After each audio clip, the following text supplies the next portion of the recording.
Well, I'm pleased to say joining me now is Steve Bannon, former White House chief strategist to President Trump, of course, and now podcast host of Bannon's War Room. I know you've recently had J.D. Vance on your podcast. I'm pleased we've got you on because we're hoping you can help us get into the mind of Donald Trump. I want to ask you first about your comments. You said you described Friday's meeting as the perfect outcome. What did you mean by that?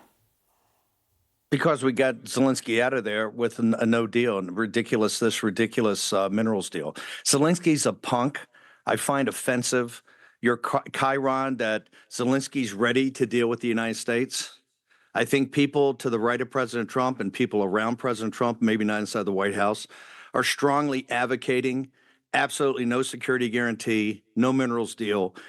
Call the bluff of the EU, call the bluff of the United Kingdom, call the bluff of Macron. Let you guys step up, which you haven't to date, and actually do your fair share, if you want to, in Ukraine. We've had it. We're done with it. There's too much blood has been spilled, too much destruction. We called this from the very beginning. Exactly what's going to happen. It's time now to cut our losses. Isn't the perfect outcome peace, though? Doesn't that involve getting all the sides around the table? Why does Zelensky have a say-so in that? If we cut off arms to him, we cut off. If we cut off arms. Do you not think Zelensky should have a say? Sorry, can I just confirm? Do you not think Zelensky should have a say-so in the future of his own country? No, I do not believe Zelensky, because first off, he's 16%. He's not even democratically elected. Right now, if EU wants a part of the table, listen. If Zelensky wants a part of the table, have the United Kingdom step up. Have France step up. Van der Leyen is saying you're going to do $800 billion defense raise. Have the people in the United Kingdom should ask, can you send 30,000 troops? This is not about the quality of British troops. Your valor and courage is unquestioned. Signals that we would put troops on the ground. Your valor and courage is unquestioned.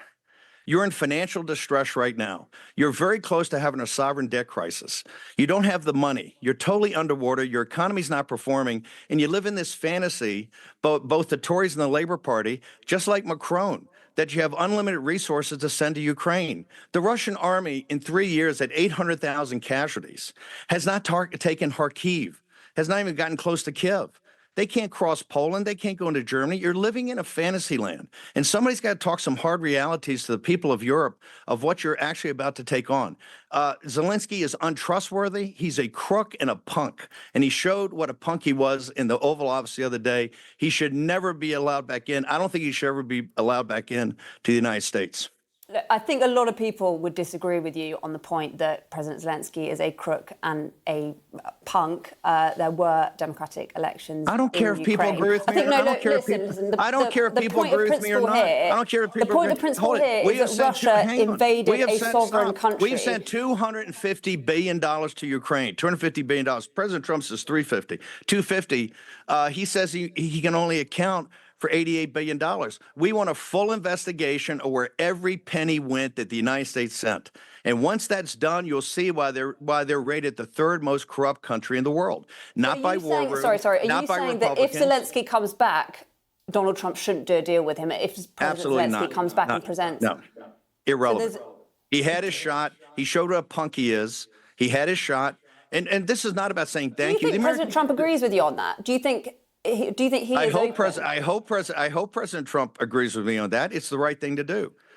Right now, Zelensky, if he crawled on his belly, it doesn't make any difference. He came over the other day when they told him time and time again, do not bring up a security guarantee.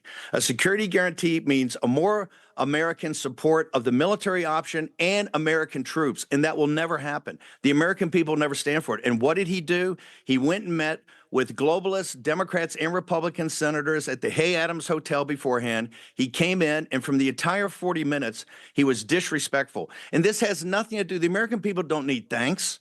We've been allies for the last 100 and some years. We've never asked the British people for thank you. We know you're an ally, okay? He didn't need to say thank you. What he needed to do was to sign the deal that, quite frankly, many people around President Trump thought was too nice to begin with. We don't need a rare earths deal. The United States doesn't need rare earths from Ukraine. That was a total gift to him and the Ukrainian people. He couldn't come across and sign the deal. 3 times he backed out of it. And he came there, and all he wanted to talk about is a security guarantee. But they told him, as a condition precedent to this deal, that will never be on the table. And he forced it, and they threw him out of the White House. This has never happened before in American history. A leader of a country got thrown out of the White House and told, get off the lot, because of his behavior. And I'm telling you, President Trump is a very gracious man, a very forgiving man, but there are people around President Trump, myself included, that are advocating take a very hard line and call the bluff of NATO, call the bluff of the EU, call the bluff of the United Kingdom and France. If you've got the money and you got the troops, let's see if you do it. I will guarantee you, every government that does that will be turfed out by their people because you're all broke. We just have this from Reuters that the US and Ukraine are preparing to sign a minerals deal. So it sounds like it is on the table. An announcement this evening. I didn't say, by the way, I said people around President Trump are advocating not to do it. Like I said, this would be the 4th time that Ukraine Ukraine said that they're going to sign a minerals deal. Every time they get there, they want a security guarantee. They want more security guarantee. This just shows you that they broke Zelensky of what he was trying to do. But I still don't trust it because this is only a framework. This is not actually the deal itself. This is just a very general framework. The United States does not need rare earths from Kiev and from Ukraine. We don't need it. This is a gift to the Ukrainian people. It actually involves the United States, I think, way too much in the future reconstruction of the country, which I adamantly oppose. And I think people to the right of President Trump adamantly oppose. So this is not something I think should go down the path of, but it shows you how magnanimous President Trump is. Do you trust President Putin then? No, I don't trust Putin. He's KGB. Of course, he's not trustworthy. But what message do you think this U.S. government is sending when they're... Hold on. Let me just ask a question. In World War II, did FDR and Churchill trust Joseph Stalin? No, they didn't trust him. He's a Bolshevik. Okay, so you had to deal with him. You don't trust these people. Sorry, can I just ask a question? What message do you think the U.S. government is sending then when look like you're lifting sanctions, potentially halting cyber operations against Russia? We've seen Putin and Trump round the table at the same time as we're seeing this stark criticism of President Zelensky the rapprochement of the United States with Russia breaks the control of the Chinese Communist Party with Persia and with Russia right now on the Eurasian landmass. It's a brilliant stroke. And the European Union is going to come along with it. You watch, they'll come along with it. And look, if part of that is this minerals deal to get it going, President Trump's very magnanimous. I would never do it. And I think people to the right of President Trump would say we should never do it. And that's why Zelensky should understand when he's dealing with President Trump, he's dealing with somebody that's trying to go out of his way to be a peacemaker, that there are many voices to the right of him of saying, cut it off. Let Europe, if NATO's such big shots and the EU are such big shots, they don't pay for the defense today, let them step up and let them underwrite the security in Ukraine. We've committed to stepping up in the UK. Excuse me? 2.5%. We've just committed to stepping up to 2.5% in the UK. So is that not a move in the right direction? 2.5% is nothing.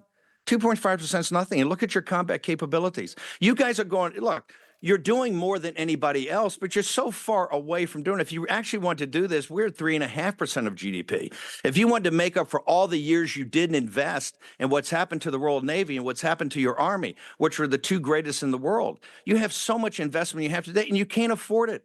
You're not going to be able to have your public health system. You're not going to be able to have your retirement plans, your pensions. You understand these are all trade-offs and hard trade-offs. You're in financial distress right now. It's arguable that the IMF could be stepping in to Great Britain in the next couple of years. Your bond market already turfed out Liz Truss. You think you're out of that right now?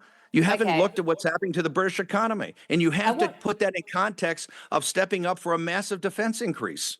Okay, I know you don't have much time, so I want to get through as much as we can. I want to ask you about J.D. Vance's comments last night, talking about 20,000 troops from some random country. I think you've made clear your views on British defence capabilities, but what countries do you think you're talking about? Nobody's questioned the French in the British capabilities and the valor of their troops and the courage and the great. But if you look at NATO.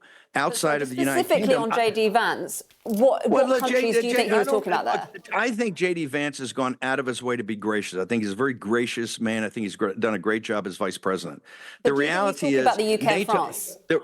The reality is that NATO, of which we're an allied partner. Remember, I was the lead dog in trying to get NATO up to 2% in the first term, which they refused to do, only the UK and Poland. If you look at an entire NATO, I'm not sure you can put up 2 combat divisions to actually take on the Russians.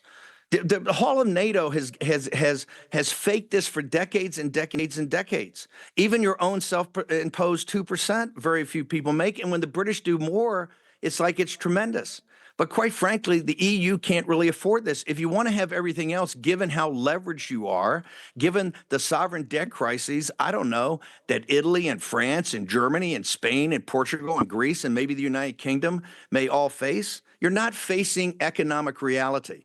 And right now, what President Trump is trying to say, if we put the guns down and we can get to peace, then we can start hammering swords into plowshares. And part of that is a rapprochement with the Russians, which I think he's doing a magnificent job of. And once you do that, you break them off from the Chinese Communist Party, a Chinese Communist Party that much of the British establishment is in business with. Okay. I want to ask you, I mean, you've shown a clear interest in Europe as well, and we all know you were accused of making a Nazi salute at a Conservative gathering. Jordan Bardella, the man who at the top of the Le Pen's party, cancelled his scheduled speech as a result of that. He said it was a gesture referring to Nazi ideology. I know you've denied it, but what did you make of his comments? Number one, as you know, I know you guys keep up the news. Saturday night in Dallas, I talked to a huge group, Jewish group called Israel 365, to multiple standing ovations, because they know I'm probably the most pro-Israel person at any senior levels anywhere, except for President Trump. I said about Bardella, he's too big a to run France. There's no chance that this guy would be able to take on and govern. Can we just apologise for that language? Well, I said it, right? And I said it when it first happened. This guy's a wimp. He's a boy toy, and he'll never be the head of France. And I've said this from the beginning, from when he first went on. He's such a gutless wimp. To kowtow to the mainstream media with something that was such a blatant lie shows you he's not man enough to govern a great nation like France. Okay, well, you've also shown an interest in British politics and in the likes of Maurice Glassman, Blue Labour. Is that a sort of part of the Labour Party that you're going to be more involved with? I don't know if involved with. I'm quite fascinated with Lord Glassman and Blue Labour. I met with him in Washington, D.C. at length. I've gone through all his writings. I think some of the things he stands for and Blue Labour stands for is actually extraordinary, very close to the kind of the populist nationalism that we propose in the United States. And quite frankly, we're winning elections on that. And you see right now, everybody from Sherrod Brown to Fetterman to Ro Khanna, that kind of populist part of the Democratic Party tends to agree with us on economic policy. So no, I think there's a lot there. And of course, I'm a Nigel Farage guy and believe in reform. But I think what Blue Labour has is some of it's very interesting, particularly the way it ties together with Catholic social thought. Okay, thank you so much. I think that's all you've got time for. Steve Bannon, really appreciate you coming on the Politics Hub this evening.